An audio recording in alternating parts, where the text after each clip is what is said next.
So what exactly is a psychological horror game?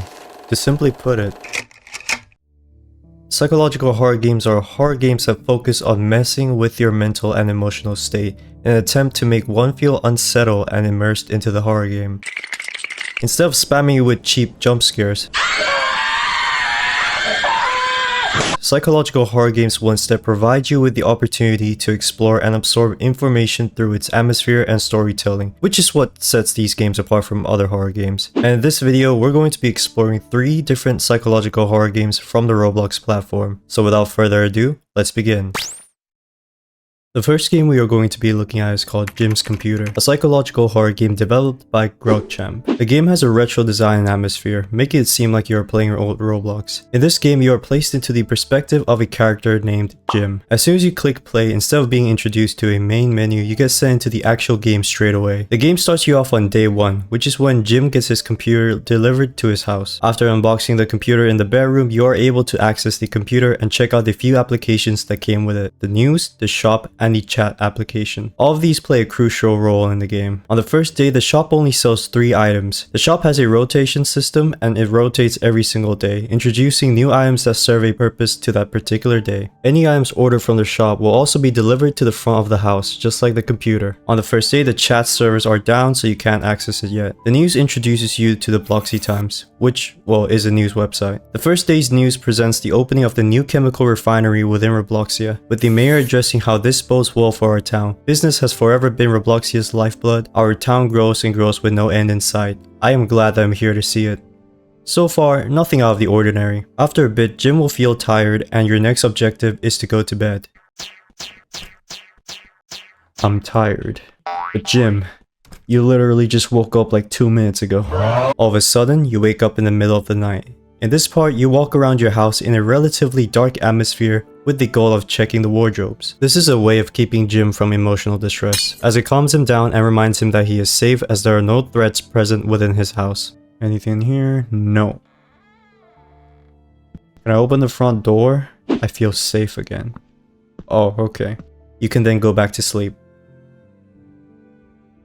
On day 2, after you finish Jim's daily morning cardio session and head to the computer to check the news, there appears to be a sudden disappearance in downtown Robloxia. An ongoing mystery. A man was found missing after a neighbor called in a wellness check on his household yesterday, the 15th of February. The ensuing police search found no evidence of movement except for a distinct pungent smell. It's like he vanished into thin air, the RCPD chief said on Sunday. You now also have access to the chat, but the only message you get so far is from the chat's bot, Robot, which is a welcome message. The rest of the day goes on as usual. Jim gets tired after like a minute of being awake, and that's your cue to go to bed.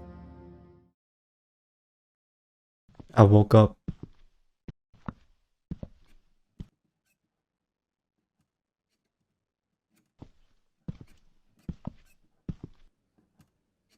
What the heck? Something is scratching the front door. I can't... From this angle, you can't see anything, but I don't know if there's anything out there. Spooky. I feel safe again. Okay, time to go to bed. On the 3rd day, shit hits the fan. Ain't nobody safe no more. Serial disappearances befall Robloxia. No evidence, no tips, and no leads. We are making 0 progress, and it seems there are more cases by the day, the RCPD chief said on Monday. At this rate, law enforcement will be overwhelmed county-wide, and God forbid these cases spread elsewhere. The report pretty much speaks for itself. By the 3rd day, Robloxia became a dangerous place with people suddenly disappearing county-wide. The shop rotation starts to get serious starting from day 3. Day 3's shop consists of a medkit, a gravity coil, a wooden sword, a taco, and a geolocator. You can probably see where this is going, as these are all basically survival essentials if you think about it for the apocalyptic times. You wake up again in the middle of the night, just like any other day, to check the wardrobes. However, this time the TV suddenly turns on by itself. What could go wrong? Really?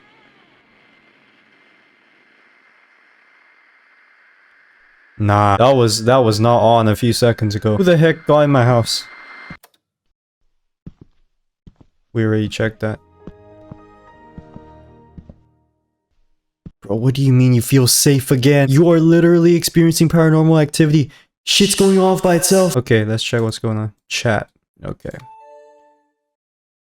Bro. Upon checking your chat messages, you will notice that Jim receives a chat message from an unknown person with a dark profile picture, saying only one word, prepare.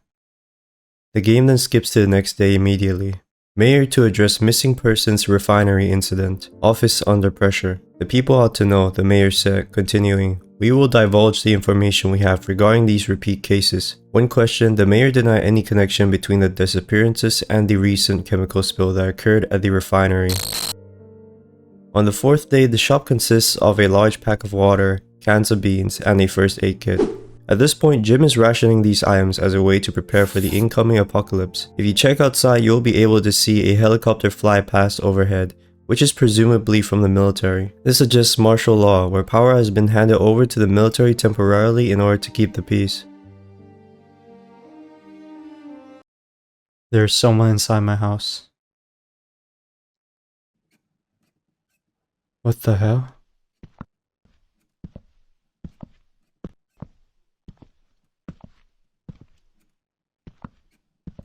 Dude, what the heck? They're scratching from the closet. But there's nothing. Blood is paranoid. Blood is paranoid. Okay, that tree is not helping at all. What the heck?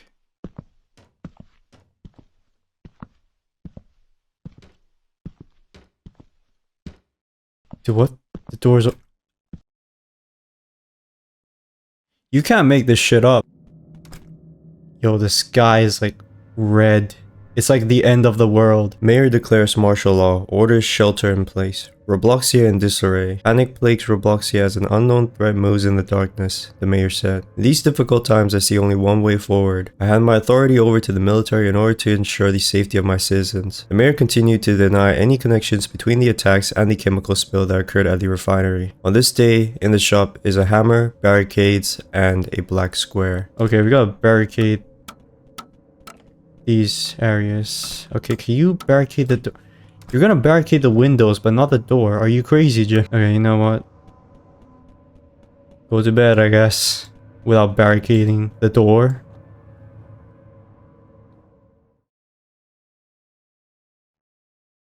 We up? Oh, the computer's up too. You wake up to a new chat message. Keep quiet and stay calm. Don't make a sound. You go to check the wardrobes. Nothing. Then all of a sudden, sleep? Oh, shoot, okay. Emergency alert system. Oh, what the heck? What the heck? Oh, shoot.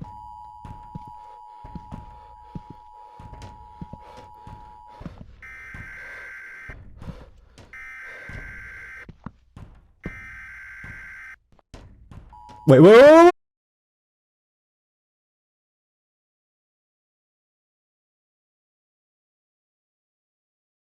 This next game is called Aidnam's Life, a psychological horror game about an average teenager developed by Damien Bradoha. In this game, you play as the character Aidnam, as suggested in the title, and you'll be exploring his life, again as suggested by the title. You spawn at the front door of Aidnam's house as Aidnam himself, and if you were to compare the game so far to Jim's computer, Aidnam's Life presents a more lively version of Robloxia, with Aidnam's home being situated on the side of the roads, right next to other houses. You can even see NPCs roaming the map, and you can even interact with them, which is pretty cool. Like, there's a badge for pissing off an NPC. Isn't that neat? Oh, I think I pissed him off. Let's go. Yeah, what you gonna do about it, huh? Now, there are 3 endings in this game, so let's go through them. The first ending starts you off with trying to enter your own house, but somehow the front door is locked. Your objective is to then find the lost key, which is located at a very odd location, to say the least. Upon unlocking the door and entering Aidnam's house, you can explore around and even find notes scattered around the house. Notes that identify and explain Aidnam's current situation. The note in the wardrobe talks about Aidnam's internal family problems, with his parents constantly going at each other's throats, which would obviously exhaust him. The other note is a love note, but if you actually read it, it's more of a breakup note. A picture can be seen hidden under the couch. If you click on it, the game then becomes really foggy and then you get teleported to another game. Does this game seem familiar to you? If you're an old Roblox player, you'll probably be familiarized with the bright red sky. Well, this is Swordfight on the Heights. Well, Aidnam's version of it, at least. If you check in the chat, you can see text messages being sent. These are Aidnam's friends, and this is Aidnam reminiscing the good old times. If you look around, you will notice how there are platforms surrounding the center of the spawn, attached to the center by the bridges. On this platform, there's this NPC girl, which I'm not sure what she does. In this area, there seems to be an unloaded leaderboard, which could be a result of my shitty internet. Well, either that or it's, it's supposed to be like that. Alongside a donation board. On this platform is the Givinator, some sort of weapon giver created by Aidnam himself, which gives out swords according to the images displayed on the machine. Behind it is a photo of Swordfire on the Heights. Oh yeah, Swordfire on the Heights. Swordfire on the Heights, yep. Unoriginal. My old game. Very good memories. Then there is the Mega Givinator, and behind it is a photo of Aidnam's friends. My friends. I can't do this. I miss the old memories so much. I can't handle this.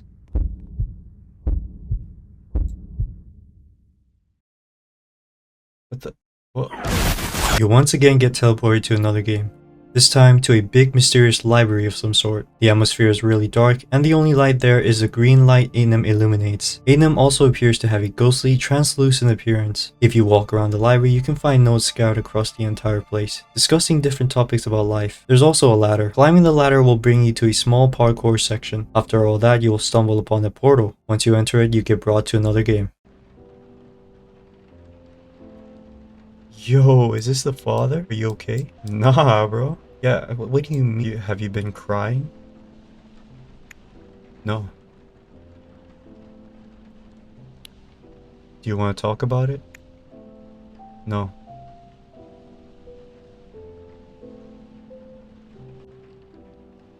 Do you want a hug?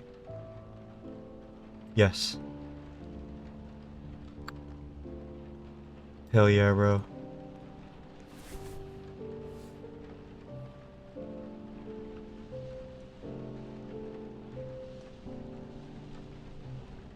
Damn. Another ending requires you to sit on a toilet that is for some reason out in the open behind your neighbor's house. Like, what the fuck? On the way, you may notice two NPCs standing further away called Mia and Austin. At the moment, they don't really do much, but you can converse with them and they also appear to break the fourth wall. Sitting on the toilet will cause the fog to appear once again and fill the screen before teleporting you to a different game. Oh my... What the heck? Acne? Okay, wait, hold on. What's going on? This game is called Loneliness. Aidnam appears to be dirty and depressed in this version, and you could probably tell why. The note in the wardrobe becomes the stupid note, while the love note on the table becomes the... Well, it's still the love note, but it's about breakup.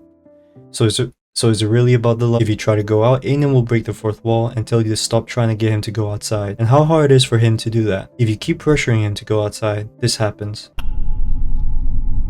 What?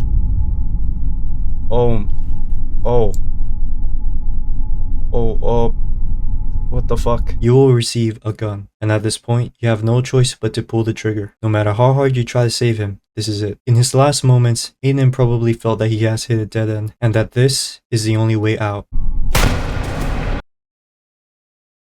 Last but not least, the third ending. For this ending, you must run to the hidden corners of the map, a forest of some sort. You will be met with a levitating dark entity with a similar appearance to Aidnam. It speaks to you in Morse code, which translates to, "Everybody hates me. Nobody cares. Why bother making friends? I hate everyone. No more.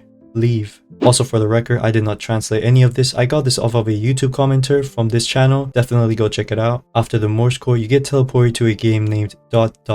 and Aidnam appears to be green. Hello? Hello? Welcome to something that I like to call my breaking point. Oh. Yeah, that's not good. There is a lot to explore.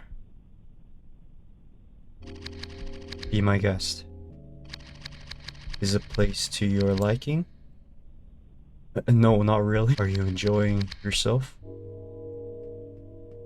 No, not really. No?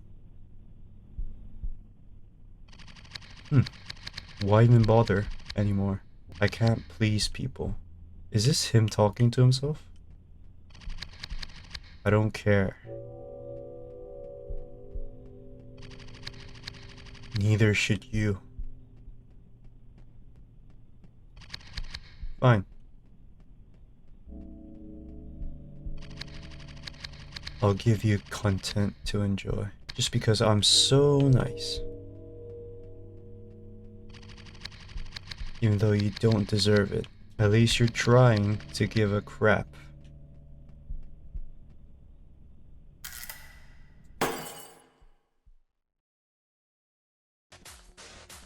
Then you get teleported to an Aidnam party. What the heck is going on? Oh, what's good, man? Oh, this guy's completely knocked out. Oh my god, is he dead? If you look carefully, you'll be able to locate an arcade machine out in the open. Once you interact with it, you get teleported to another game. A really pixelated game. There will be an area covered by some sort of pitch black wall with an NPC guarding it. It asks you to collect 5 balls scattered around the map and note that 2 between your legs do not count. If you have them. After collecting all 5 balls, the pitch black wall will remove itself, the NPC will thank you, and you will be able to enter the area. Kinda reminds me of the Maze Runner, not gonna lie, except there are no grievers out to eat you. A text in yellow saying you win will then pop up, and then you get teleported to the end game. The Severance is a pretty short and simple psychological horror game developed by Dread Development, presenting the idea where your daily routine that appears to be mundane goes off script. You wake up in your bedroom and are immediately greeted with the basic objective of grabbing something to eat. Objectives aside, there appears to be an interactable white piece of paper on the drawer, and upon opening it shows a picture of what seems to be a picnic. However, the person present in the photo is scribbled in black pen. This does not really tell us much at the moment, so let's just keep exploring. You have the ability to explore around the house, and you may notice the door being barricaded for some reason. If you enter the bathroom, you have the option to view your own reflection in the mirror, and by looking into the mirror you see the appearance of the character you're playing as, who appears to be a man with the Roblox shaggy hairstyle, smiling into the mirror. After grabbing something from the fridge to eat, your next objective is to watch the TV.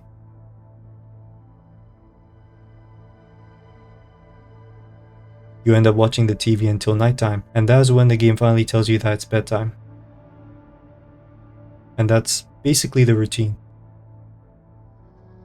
All of a sudden, you find yourself in a white room with some sort of TV stag filter covering the screen. It's safe to assume you're in a dream. There appears to be a stair to the left, leading up to nowhere. The camera slowly zooms out, and then it stops. Suddenly, you wake up. As you probably already have guessed, the game progresses the same as the first day. Look into the mirror if you choose to. Hold on. Eat, watch TV, sleep, repeat. Then boom, you're back into the dream. White liminal space. A slow zoom out again.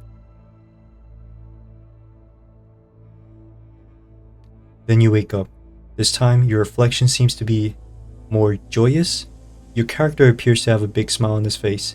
This is probably random generated, and this is what happened to me, so what happens to me might not happen to, you guys.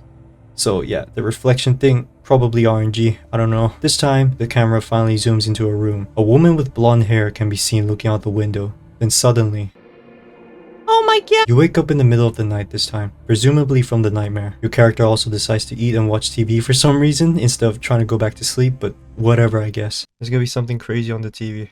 Hello. I knew it. Oh my god. How long has it been?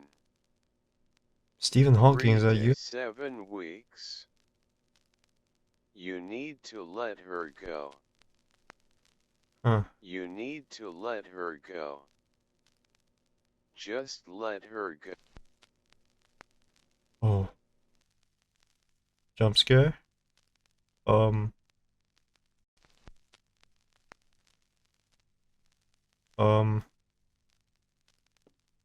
What? Who is that woman?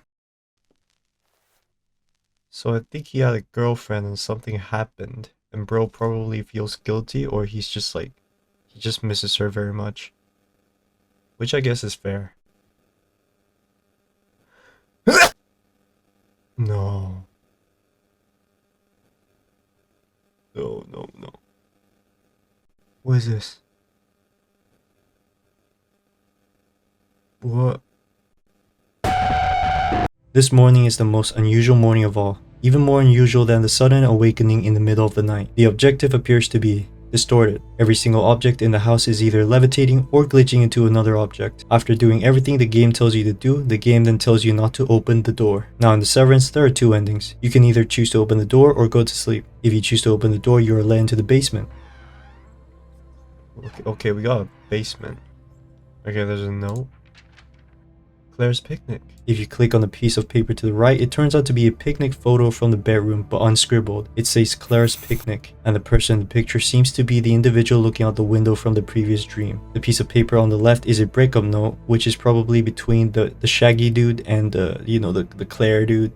Claire woman. Then there's a white door. The white door opens to a woman that was seen staring outside the window from before, now standing right in front of you, staring at you as the camera zooms in towards her. Then you two engage in a small conversation. Are you Claire?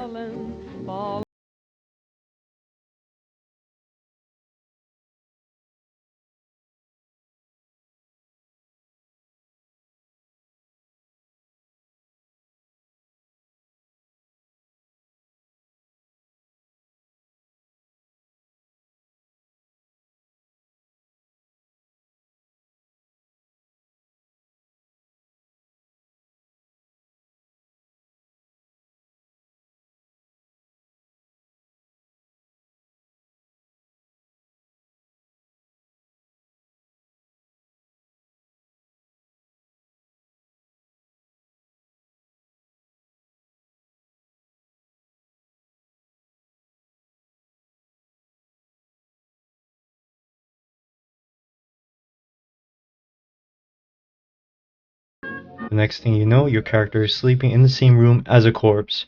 What the fuck? With the man with the shaggy presumably being the murderer. Then you get kicked out of the game, with the game telling you to wake up, which could be a way of telling the shaggy man to wake up from his delusions. The other ending is the result of you choosing to go to sleep instead of opening the door. After you fall asleep, you end up in the dream again, with the same pieces of paper from the first ending appearing. You will then stumble upon the same drawer from the bedroom, but this time with a different piece of paper on top. This time is a photo of a missing person, the same person, or should I say, corpse from the first ending. Judging by this, it is safe to assume that due to the main character not getting over the breakup, he decided to kidnap a replacement and trap her in the basement, which led to her death.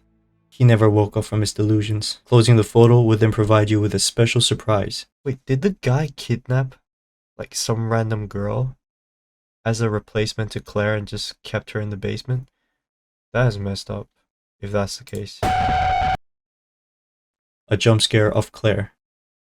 And then you get kicked out of the game again and get told to wake up again, which is probably the game telling the man to wake up from his delusions as it had caused him to commit murder. And as we all know, or should know at least, murder is not good. Yeah, and also, you know, when the TV went crazy, like it asked the dude like, yo, so like how long has it been? 3 days? 7 weeks? You gotta let her go. That's like how long the woman has been kept in that freaking basement of his. And bro, Shaggy Man was like, nah, I ain't letting her go, and then she just ended up dying, and mosquitoes are like fucking, I don't even know anymore, man. Anyway, that's it for this video, guys. Thank you so much for watching. If you enjoyed the video, then make sure to leave a like, comment, and subscribe, and don't forget to turn on post notifications so whenever I upload a brand new video, you'll be notified. And also, if you guys want to suggest some games for me to play / go through, which doesn't have to be a Roblox game, by the way, definitely let me know in the comments below. And that's about it. See you guys in the next video. Peace out. Bye.